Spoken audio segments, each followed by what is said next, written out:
Boa tarde, vida aos filhos dos nossos filhos, aos amigos dos nossos amigos. Com vocês, Nem Tudo é Só Política, podcast Raul Alfredo no comando. E com Deus, vamos todas as manhãs, todas as tardes, na reestreia do programa Nem Tudo é Só Política. Hoje eu estou mais do que feliz, estou emocionado. Por que emocionado? Porque simplesmente o meu convidado é um ex-tudo.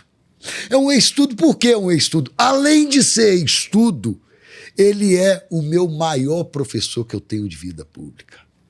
Ex-deputado federal, ex-presidente do partido por 3 mandatos, ex-vice-presidente do Congresso Nacional e presidente por 82 dias, um grande, sensível poeta. Estou falando nada mais, nada menos, estou até emocionado mesmo, como todos vocês sabem, meu grande líder, amigo pessoal, ex-tudo, Nárcio Rodrigues. Que satisfação imensa, deputado Nárcio. E o carinho imenso de ter aqui, falo com a alma isso. O senhor, eu só tenho a agradecer ao senhor. Muito boa tarde, deputado. E primeiramente, obrigado por ter aceitado o convite de estar aqui de frente a frente comigo, querido. Ei, Raul, que alegria poder rever tantos amigos, né, através desse programa e poder participar desse programa que já é um espaço aqui consagrado em Minas Gerais para mostrar o outro lado da política, né? Os políticos têm uma vida própria, um outro lado que muitas vezes fica escondido. E é muito bom que você esteja revelando isso, trazendo personalidades que formam a história de Minas Gerais, né, o quadro político. E parabéns pelo êxito e pelo segundo ano, que já começa com, eu tenho certeza, com muito êxito. O deputado Nárcio Rodrigues, ele nascido nas Barrancas, igual ele gosta de dizer, do Rio Grande, no Chatão, que é um município, distrito de Frutal, e filho do querido Tião Rodrigues, que todo mundo o amava naquele Frutal, e da dona Silvia Eulálio. Pessoas que eu conheci particularmente maravilhosos. Pai de Luana e do meu querido irmão saudoso Caio Nárcio, que ao decorrer do programa ele vai comentar também. Nosso Caio, querido Caio Nárcio, que é inesquecível. Todos que comentam o programa, conhecem o programa, sabem a admiração e o carinho e a amizade que nós tínhamos entre si. E avô de 3 netos maravilhosos. Vocês estão vendo que eu estou até gaguejando, porque é muita emoção estar aqui com o meu professor, gente. É um grande líder nato. E ele vai contar agora um pouco sobre a infância dele, como foi naquela cidade que deu tudo para ele. Eu lembro, deputado, até hoje do jornal, aonde foi que o filho de Frutal chegou, a vice-presidência da Câmara. Aquele jornal foi muito emblemático para mim, tá, deputado? Foi uma coisa que eu fiquei muito feliz e muito satisfeito. Você poderia começar a contar um pouco, deputado, da sua infância, que foi uma infância... Eu sei, mas o pessoal não sabe, e é muito interessante para o pessoal saber.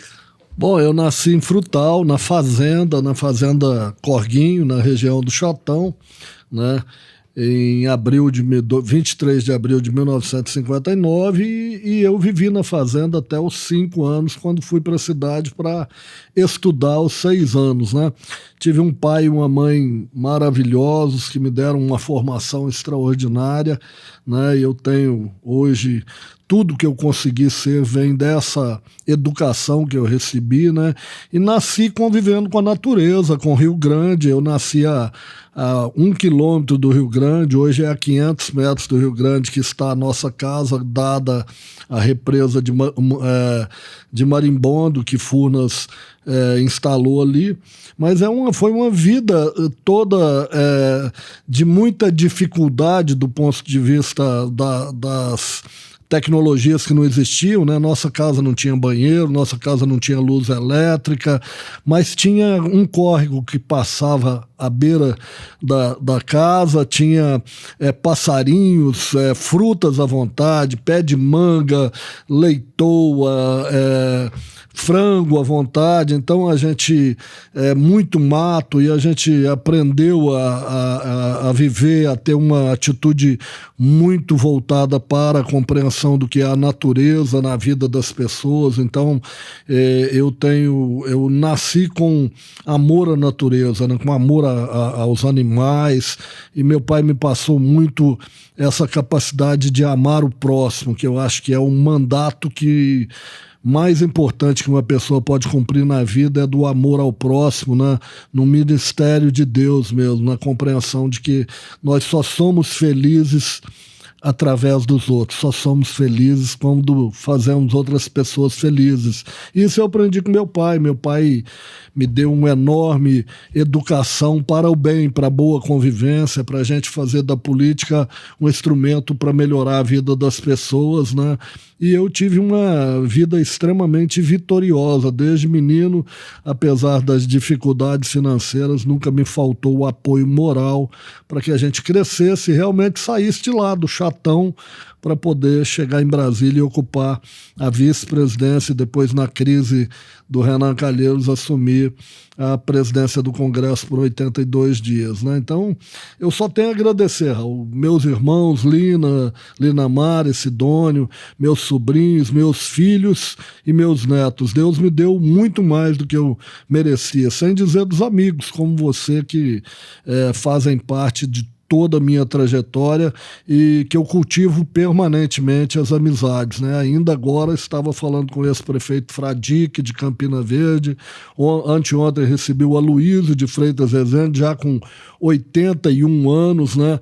Uma liderança extraordinária, que a política proporciona isso, né? Você sai da vida pública, mas continua tendo amigos por onde passou, e eu tenho essa alegria. Sou, na verdade, um colecionador de grandes amigos, pessoas que me ajudaram a ser melhor comigo mesmo e melhor com a vida.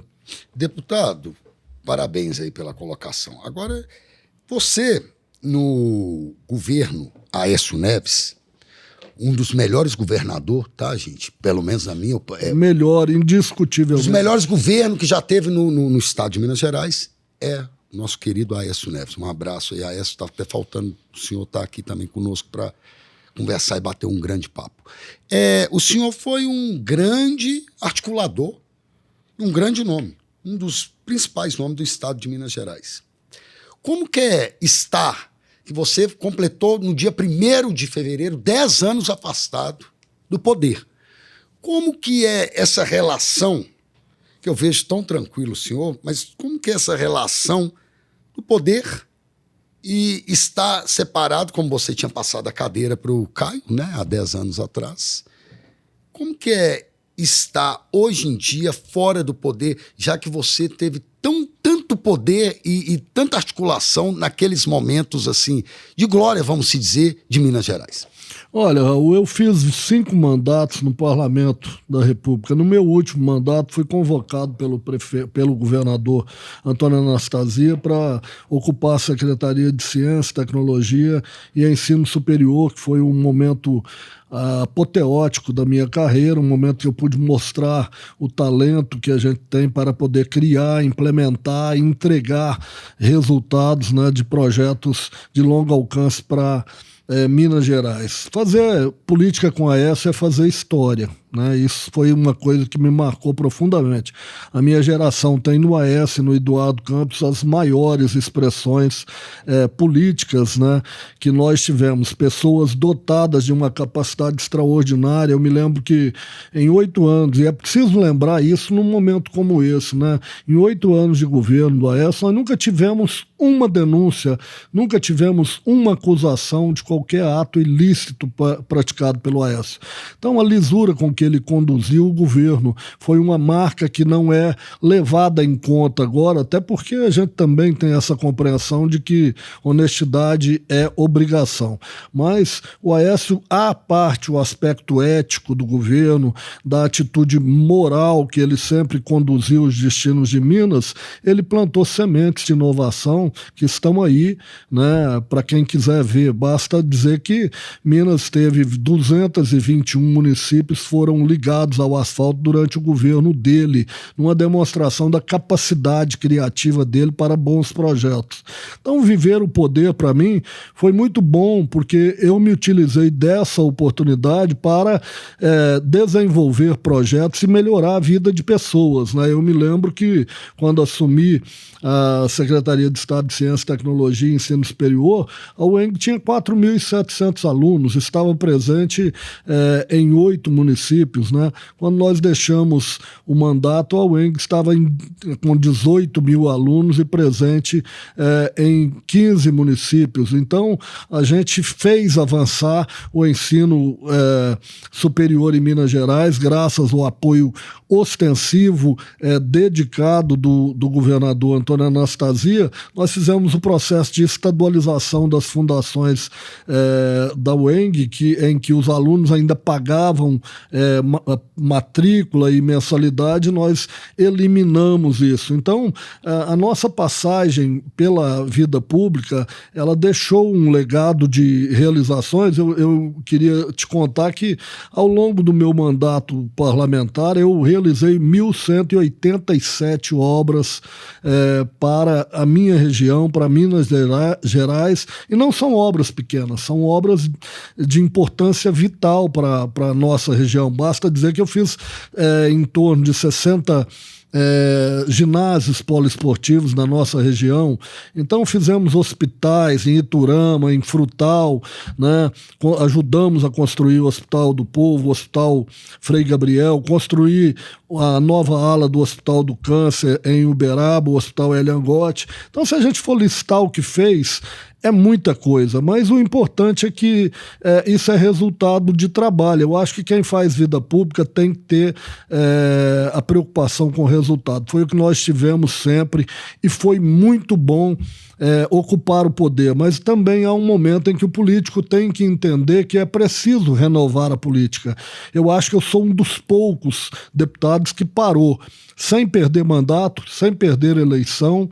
Depois de 5 mandatos, resolvi passar a bola para frente. O Caio Nárcio tomou a rédea do seu destino e decidiu se candidatar. Foi exitoso, foi um deputado extraordinário, né? Foi presidente, o presidente mais jovem da história da Câmara dos Deputados, da Comissão de Educação. Fez um mandato notável que nos orgulha a todos.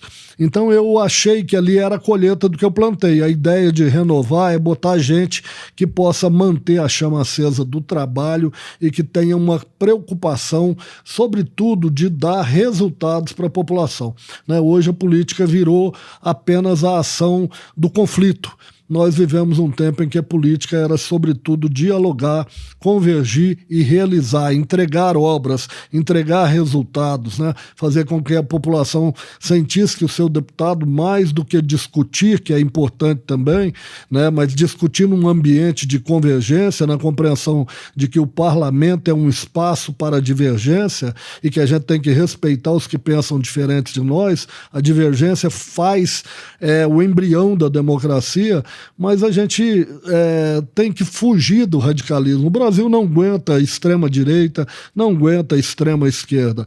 É um país de convergência, é um país conservador, que gosta do diálogo, e é pena que a política não esteja usando desse instrumento que o Aécio usa tão bem, que o Geraldo Alckmin usa, né, com tanta competência, para poder semear novos frutos para a população.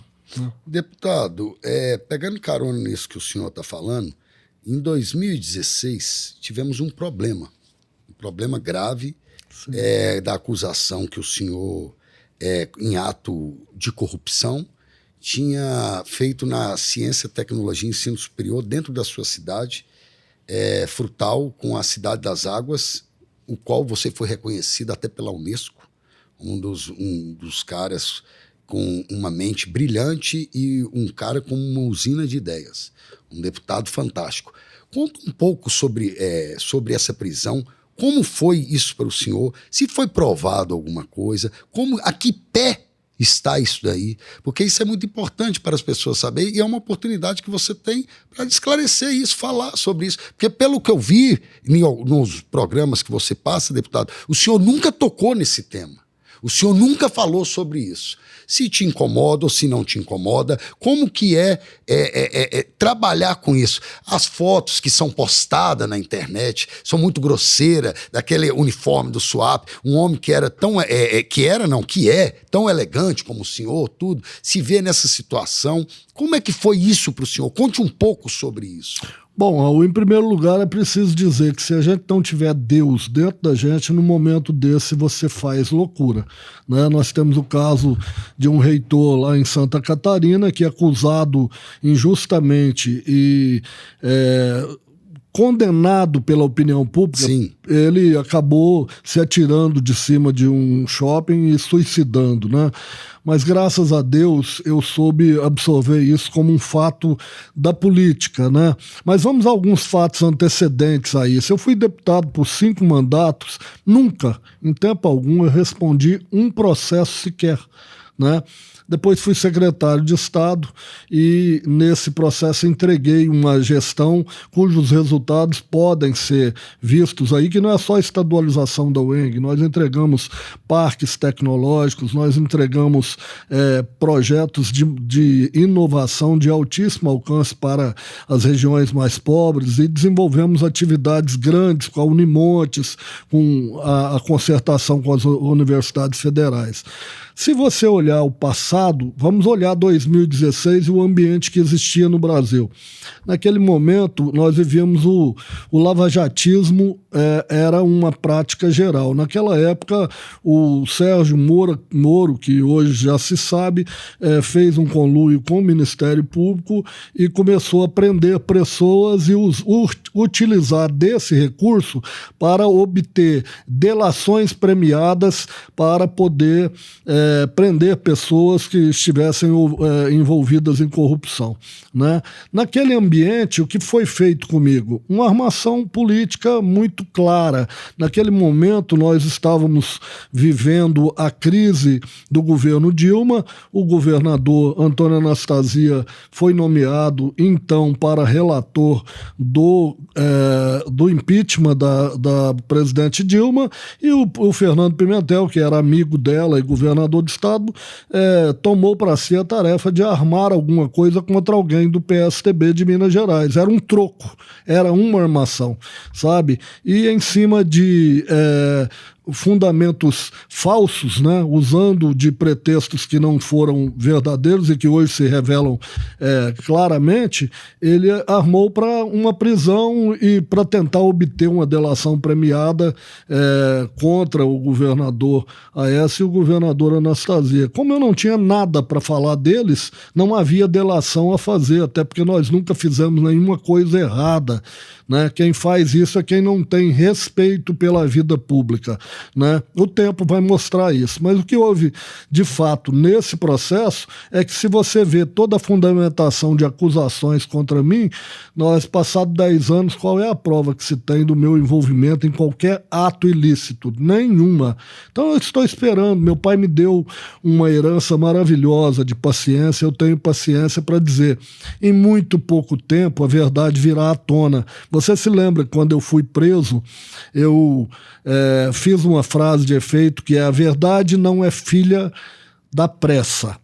A verdade não é filha da pressa. E está chegando a hora da verdade aparecer, das pessoas que publicam a minha fotografia na SWAP, né, com o uniforme da SWAP, entender a armação que foi feita contra mim e que muitos pensam que é apenas para me demolir, mas que, ao atirar no meu coração, né, no meu peito, o governador Pimentel, na verdade, acertou o coração da minha cidade, que tinha um projeto de águas, né, que era o Hidroex, a Cidade das Águas Unesco Hidroex, que iria servir a todo o Cone Sul, e hoje nós estamos vivendo o quê? A maior crise do planeta é a crise climática, é a falta de uma boa gestão da água, é a abundância de água em tempestades, falta de água para abastecimento humano, e tudo isso vai revelando o tanto que nós tivemos uma antevisão.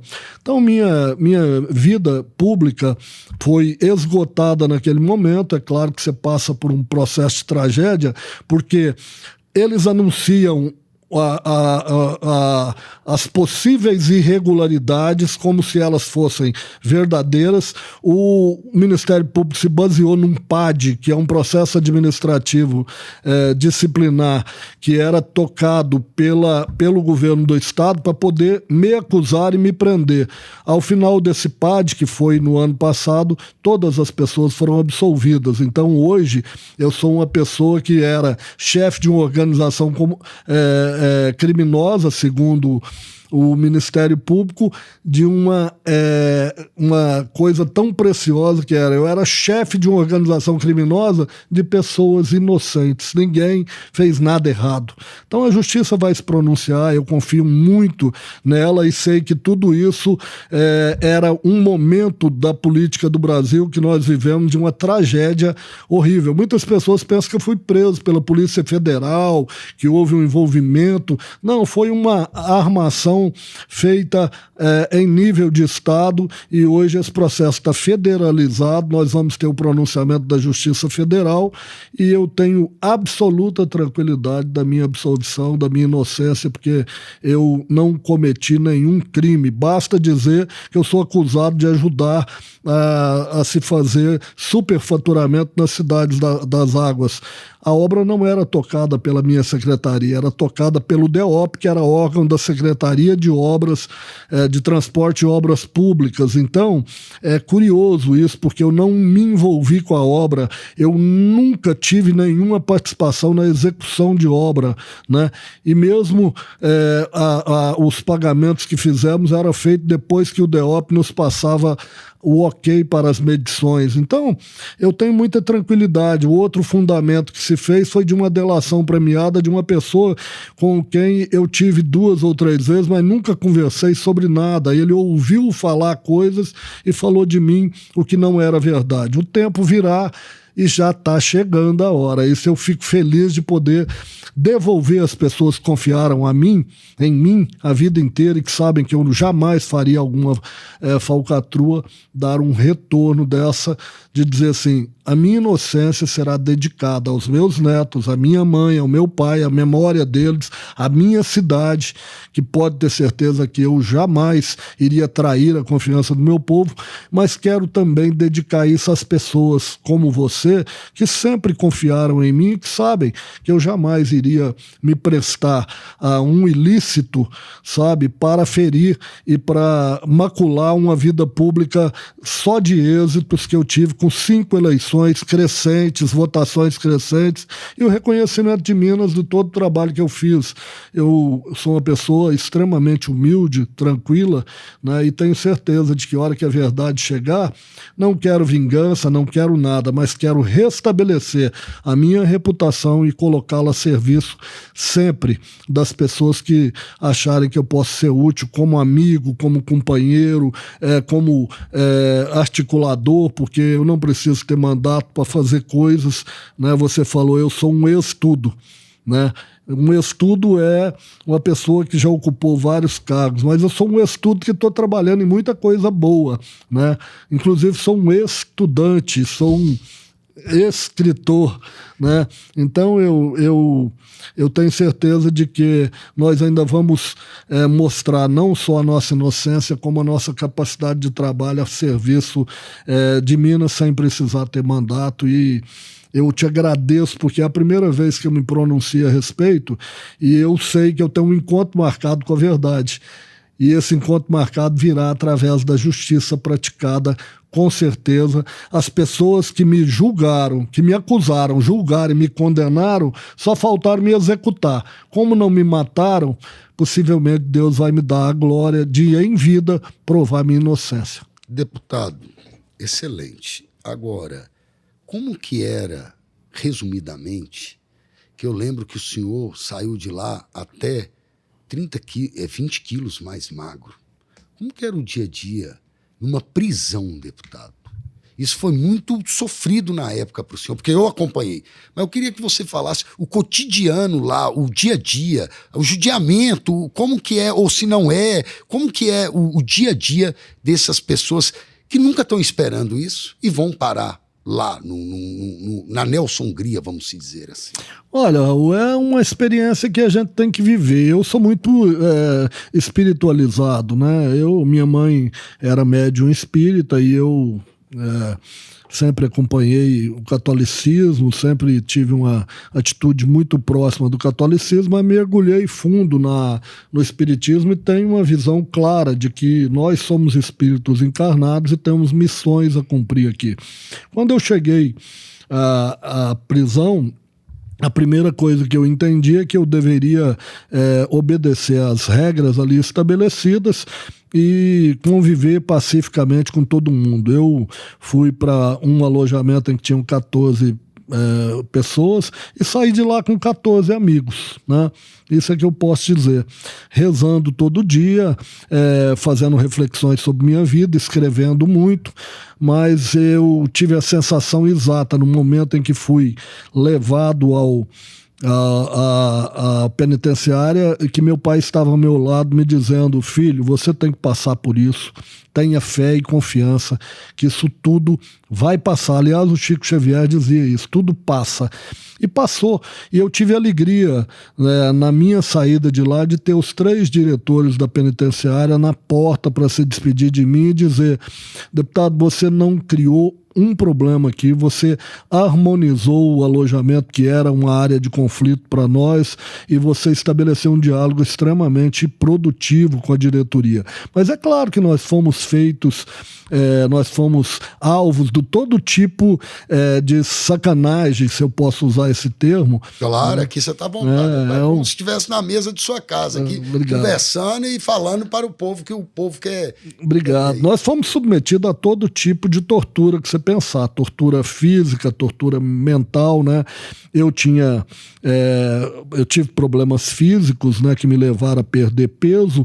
Eu tive incompatibilidade com a alimentação da penitenciária. Eu saí de lá com apenas 83 quilos, né? Eu perdi a minha saúde dentro da penitenciária. Eu era um homem robusto, que tinha uma energia extraordinária. Eu contraí ali a minha pré-diabetes e perdi também a minha vesícula. Tive que fazer uma cirurgia para tirar a vesícula. Tirando isso, também a tortura mental, né? Por exemplo, eu lá na penitenciária fiquei sabendo que o jornal O Tempo havia publicado uma notícia de que eu estava preparando uma delação premiada, e isso não tinha a menor procedência, né? Eu recebia lá a visita de um delegado que trabalhava no gabinete de deputado na Assembleia Legislativa e que ia lá dizendo: estamos esperando sua delação, num ato de provocação que era muito claro, que era uma pressão psicológica. Eu disse a eles com toda clareza: já fui deputado, já fui secretário de Estado, já fui presidente do Congresso Nacional, isso tudo eu fui, mas homem eu nunca vou deixar de ser.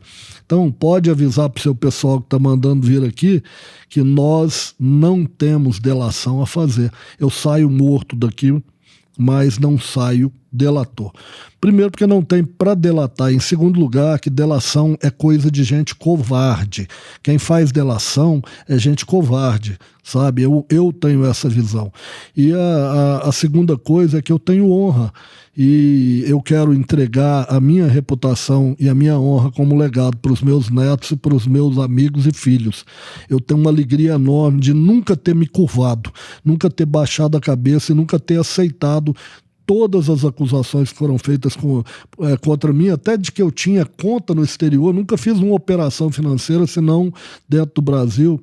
Então eu vivi isso tudo, via na televisão as pessoas falarem as coisas mais loucas sobre mim e dizia: o tempo cura o queijo, o tempo vai mostrar tudo, né? A nossa paciência vai mostrar que a verdade não é filha da pressa mesmo. Quando ela chega para ficar, e ela vai chegar para mostrar quem é Nárcio Rodrigues, não só porque isso é importante para o meu passado, mas sobretudo porque será importante no futuro dos meus filhos, dos meus netos e dos meus herdeiros e das pessoas que defenderam o meu nome como um nome importante para melhorar a vida da minha região e de Frutal. Frutal mora no meu coração.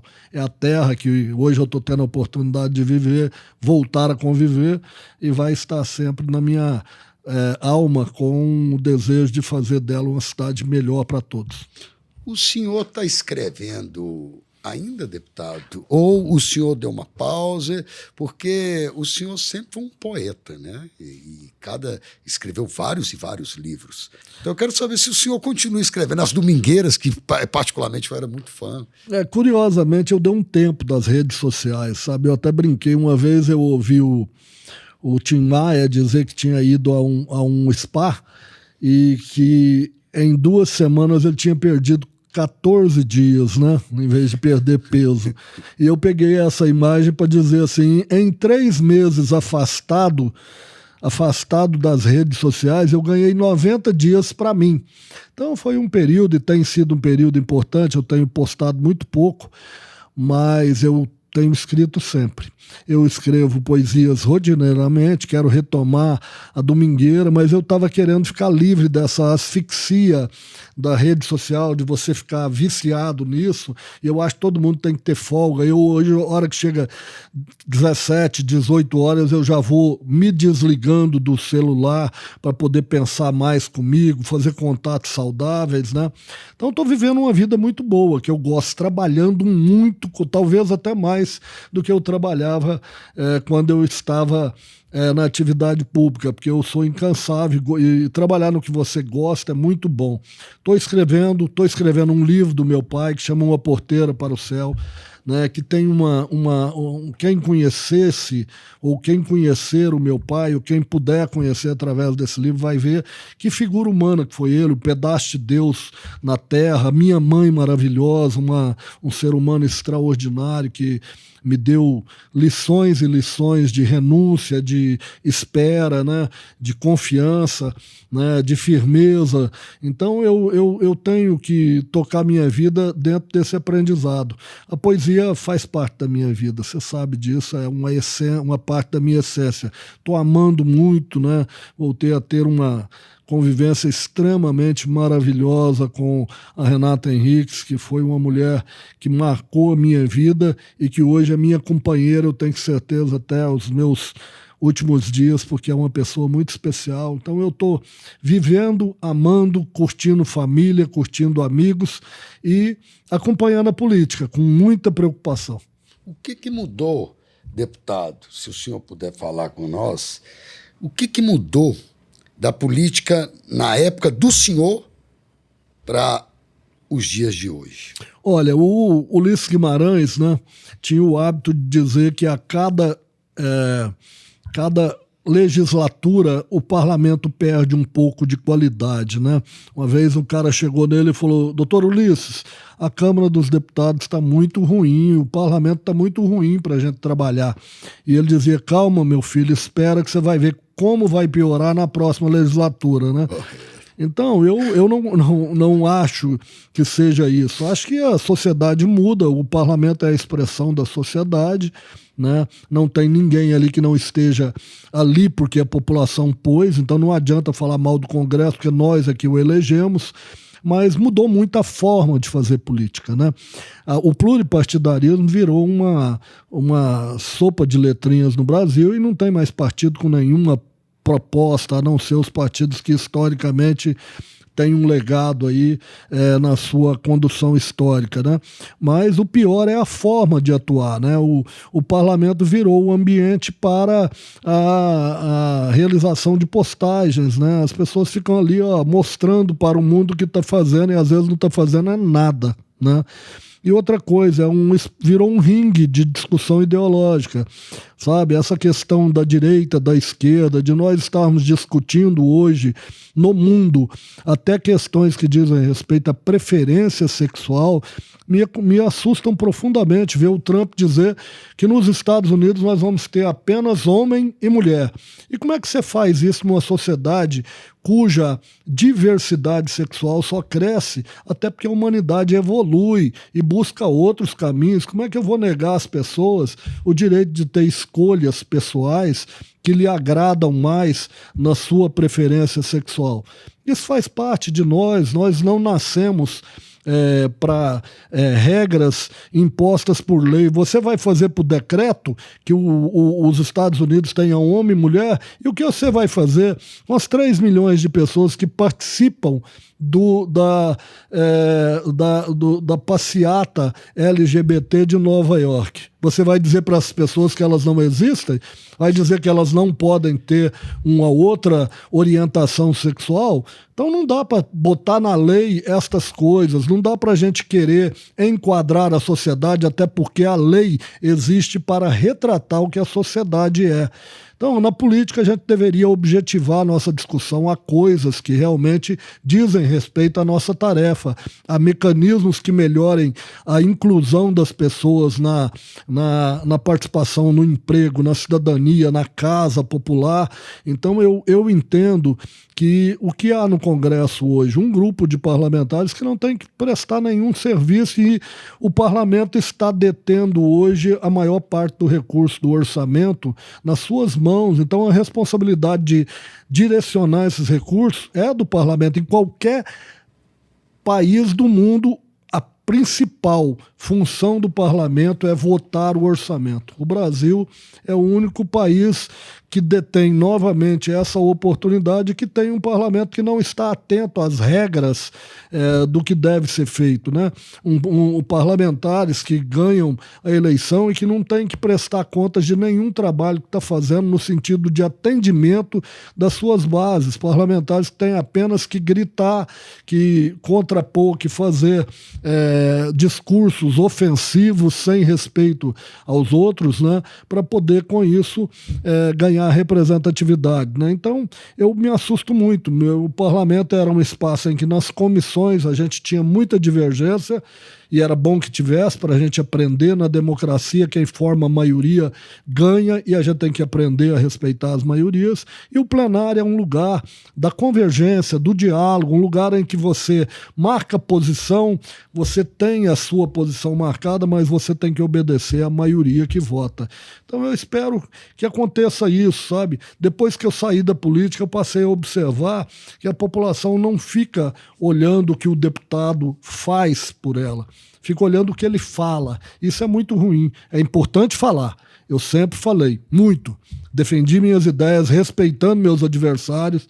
Fui adversário do Lula a vida inteira. Apoiei o Lula pelo apoio, pela presença do Geraldo Alckmin. Mas eu considero que nós temos que respeitar o governo dele, como respeitamos o governo Bolsonaro. É preciso respeitar. Esse negócio de fora Bolsonaro, fora FHC, fora Lula, isso é conversa de quem quer que a intolerância prevaleça. Nós precisamos de paz para governar, de paz para discutir e de paz para decidir e implementar, né? É muito importante que isso aconteça. Deputado, fantástico. Quem está assistindo a entrevista aí está vendo que o senhor tem uma vasta experiência. E agora, para finalizar esse diálogo aqui, que está sendo um diálogo mais rígido, né, vamos dizer assim, como que é? Porque eu sou testemunha disso, deputado. Eu quero escutar isso do senhor. Como que é estar 4 anos ser uma figura maravilhosa, brilhante, um ser humano diferenciado, que vem na Terra para fazer o bem, que eu sou testemunha disso. Como que é? Como que é perder um filho, e a outra, um filho como Caio Nácio. Por que como Caio Nácio? Porque o Caio Nácio era diferenciado. Porque tem filhos que matam pai mata filhos. Então não é uma pergunta assim, não é generalizada. É o Caio Nácio.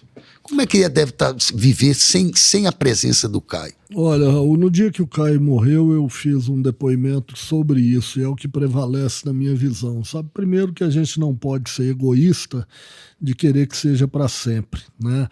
Eu tive uma convivência de pai e filho, e de filho para pai com o Caio, que eu acho que poucas pessoas tiveram, né? Alguns amigos até diziam, eu não sei se é pai ou se você é filho do Caio. Eu acho que a gente era pai e filho um do outro, porque a gente sempre se deu muito bem. A perda dele foi, sem dúvidas, a coisa mais grave que aconteceu na minha vida. Até a prisão não foi tão impactante na minha vida como a perda do Caio, sabe? Porque era um ser humano preparado para o futuro. Eu acho que o Caio é uma visita que o futuro nos fez. Ele nos trouxe paz, inovação, inquietude, indignação para a gente continuar lutando. O Caio veio pronto, sabe? E eu tenho a impressão de que todas as pessoas que conheceram o Caio, você é uma testemunha disso, elas se transformaram. O Caio mexia com as pessoas de forma provocativa. Ele era uma pessoa extremamente doce. Então, no dia da morte dele, eu disse, quando a gente perde um filho, né, você vive uma realidade da perda do seu futuro, do seu legado, da sua presença na Terra, né? E a língua portuguesa, que é muito rica, ela não conseguiu achar uma palavra para definir um pai que perde um filho. Se você perde o seu pai, você é órfão, né? Eu não sei o que eu sou em relação ao Caio, eu sei que eu sou um deserdado de uma relação que era extremamente rica, poderosa, transformadora e motivadora.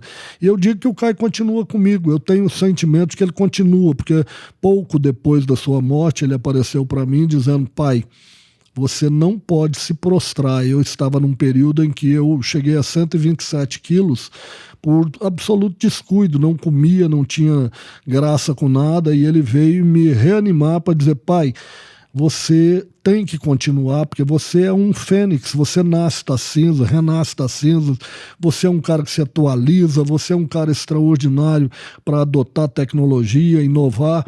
E eu perguntei, Caio, mas por que não morreu eu e você? E ele foi muito claro, meu pai, eu cumpri o meu destino, cumpri o meu ciclo, fiz tudo que eu queria, fui deputado por 4 anos, estou deixando uma neta que eu quero destacar, que meus netos são maravilhosos, o Theo, Ana Maria, a Ana do Caio, são, né, uma coisa maravilhosa. Eu tenho que agradecer a Luana, a Ana Lucília, que aliás aniversariam nesse mês, né, as duas, por tudo que me dão, desses netos maravilhosos, né?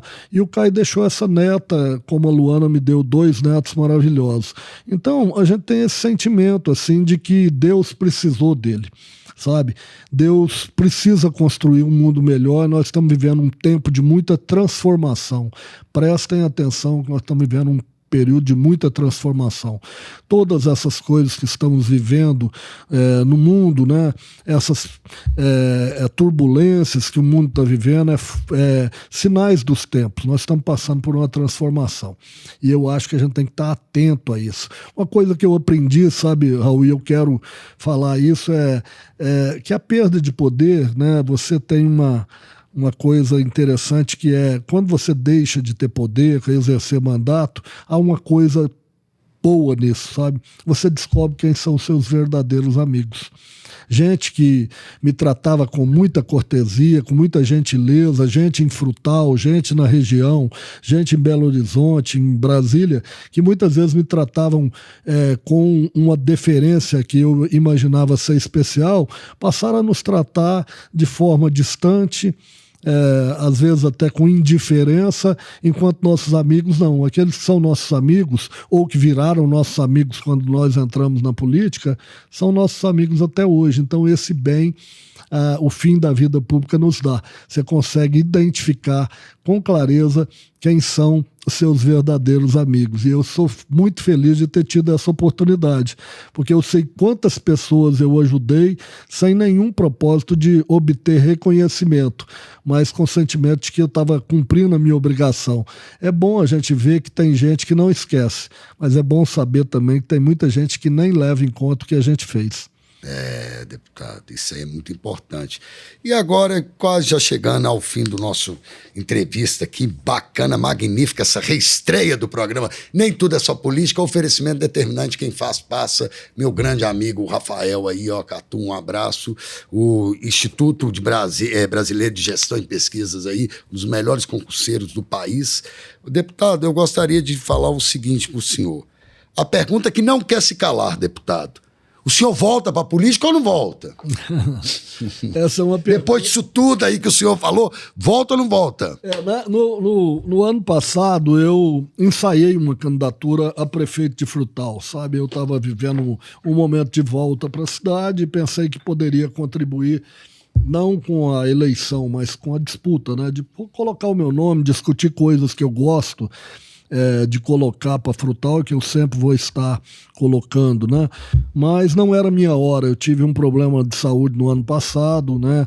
Um problema sério, que foi uma ruptura de ligamento do meu braço. Isso me pôs, assim, por 90 dias numa situação muito ruim. E aí eu acabei retirando a minha candidatura. Meu desejo hoje é não disputar eleição nenhuma mais. Eu não vou ser mais candidato a deputado, né? E estou em Frutal tentando participar de um projeto de reconstrução dos sonhos de Frutal. Porque eu acho, Raul, que nós não podemos, mesmo sem mandato, nós não podemos deixar de exercitar nossa esperança. Nós temos que ser praticantes da esperança, sabe? Acreditar no futuro e acreditar que nós temos um papel a cumprir enquanto estivermos na Terra, né? E eu quero estar a serviço dessa causa, da esperança de dias melhores para Frutal, para Minas, para o Brasil, para a minha região. Eu estou participando nesse momento de um projeto que chama Hospital do Futuro. É um projeto para construir um novo Elengote, um polo de inovação em saúde no Triângulo, um hospital digital em Uberlândia, e isso vai ser estendido a 53 municípios da região. Eu espero em 2, 3 anos concluir esse projeto, fazendo uma elevação da qualidade do atendimento do SUS na região. Se eu conseguir isso, eu terei cumprido a minha última etapa nos meus objetivos. Não esqueço nunca que a perda da Cidade das Águas foi uma derrota enorme para Frutal. Frutal não entende o que aconteceu, mas o governo do Estado e o governo federal devem uma resposta e não podem deixar aquela obra do jeito que está. Aquilo ali nasceu para ser um centro de produção e difusão de conhecimento, e nós vamos, enquanto viver, estar cobrando para que isso aconteça. E depois de morrer, eu quero ainda pôr na lápide: eu continuo sonhando e acredito que os sonhos ainda vão se realizar. Você lembra muito bem que eu discursava dizendo: o homem tem que dormir tarde, acordar cedo, no período em que dorme, sonha com o futuro, e no período em que está acordado, trabalha para realizar seu sonho. Esse é o homem público ideal para o mundo. Pois o caminho só ensina quem caminha, né? Márcio Rodrigues. Essa é a nossa frase de vida. O caminho só ensina quem caminha. Agora, deixa eu te falar uma coisa, deputado, uma novidade para esse ano de 2025. Nós temos um bloco aqui agora, deputado, que eles me mandam uma mensagem, aí eu analiso lá e vejo... porque são várias mensagens que eles me mandam no WhatsApp para perguntar para o nosso entrevistado.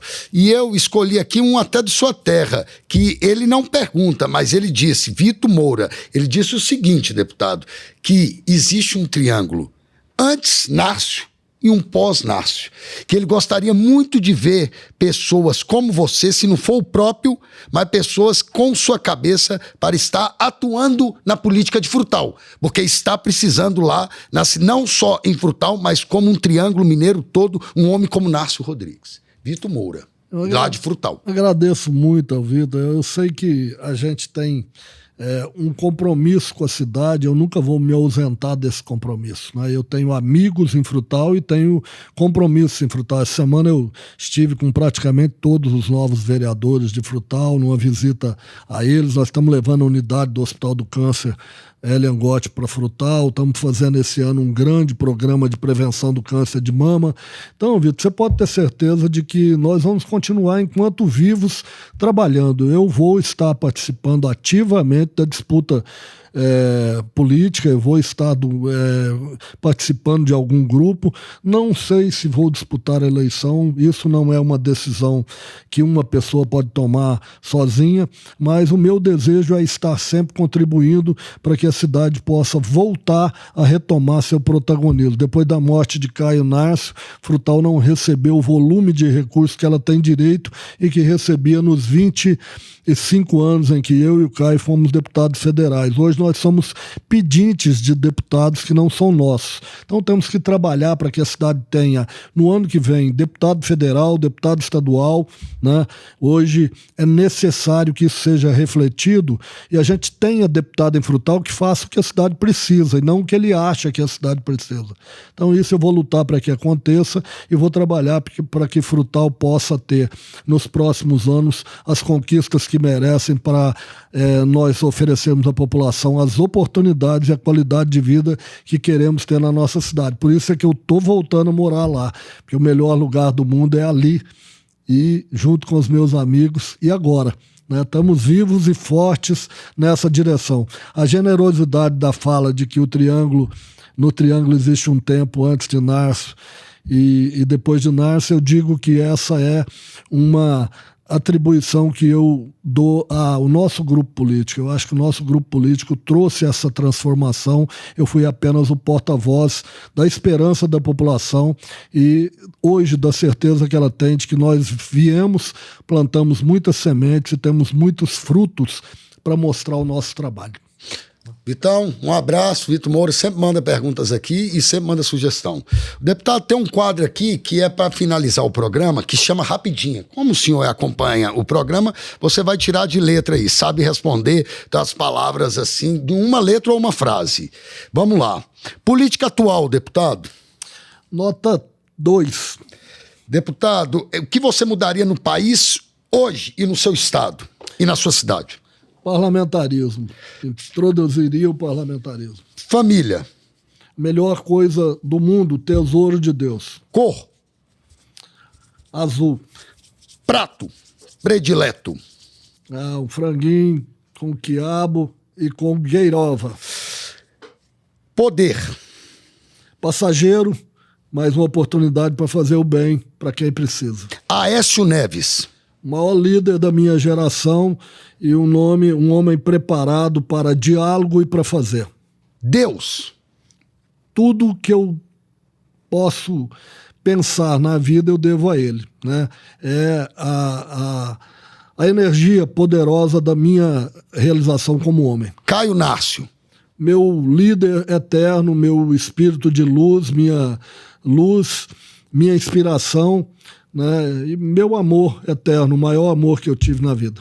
E para finalizar, o porquê o senhor aceitou o convite de estar aqui com seu grande amigo hoje, se você poderia estar batendo todo dia esse papo fora daqui?